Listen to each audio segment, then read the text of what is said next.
এই গরমে বানিয়ে নিন ঘরোয়া কিছু উপকরণ দিয়ে মজার ঠান্ডা ঠান্ডা ডেজার্ট। ঘরে যদি তরমুজ থাকে তাহলে কিন্তু তরমুজ দিয়ে এই মজার ডেজার্টটা অল্প সময়ের মধ্যে মাত্র দুটি উপকরণ দিয়ে বানিয়ে নেওয়া যায়। সেজন্য এখানে আমি কিছু তরমুজের ফালি নিয়েছি। তরমুজের ফালিটা ঠিক আমি এরকম নিয়েছি। তরমুজটা অবশ্যই টকটকা লাল হতে হবে। এরপর আমি এরকম একটা ছাঁকনির সাহায্যে তরমুজটা এরকম করে তরমুজ থেকে একটু চেপে চেপে জুসটা বের করে নিচ্ছি। একদম ফ্রেশ জুস দিয়ে কিন্তু আজকে আমি এই তরমুজ দিয়ে ডেজার্টটা বানিয়ে নেব। এরকম করে কিন্তু তরমুজ থেকে জুসটা বের করে নিলে এই তরমুজটা কিন্তু আলাদা করে ছাকার কোনো প্রয়োজন নেই, কারণ এতে কোনো ময়লা থাকে না।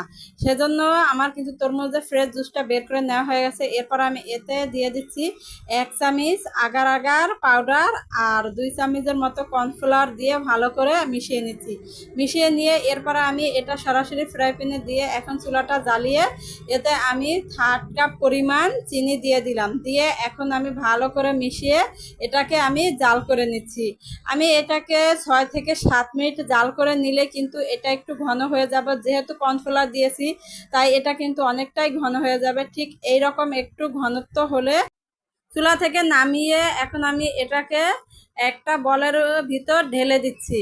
ঢেলে দিয়ে এখন বলটা আমি এটাকে 1 ঘন্টা রেস্টে রেখে দেবো পুরোপুরিভাবে ঠান্ডা হওয়ার জন্য। এটা কিন্তু আমার পুরোপুরিভাবে ঠান্ডা হয়ে গেছে। আমি হাত দিয়ে চাপ দিলে কিন্তু হাতে একদম লেগে যাচ্ছে না, হাতটা আমার একদম ফ্রেশ এসেছে। এখন আমি এটা আবারও আরেকটা বাটির ভিতর এরকম করে ঢেলে দিয়েছি। হয়ে গেছে কিন্তু আমার আজকের দুর্দান্ত মজার ঠান্ডা ঠান্ডা তরমুজের একটা দারুণ মজার ডেজার্ট। এই গরমে কিন্তু যাদের বাসায় তরমুজ আছে তারা খুব সহজে কিন্তু এই মজার মজার ডেজার্টটা বানিয়ে নিতে পারেন।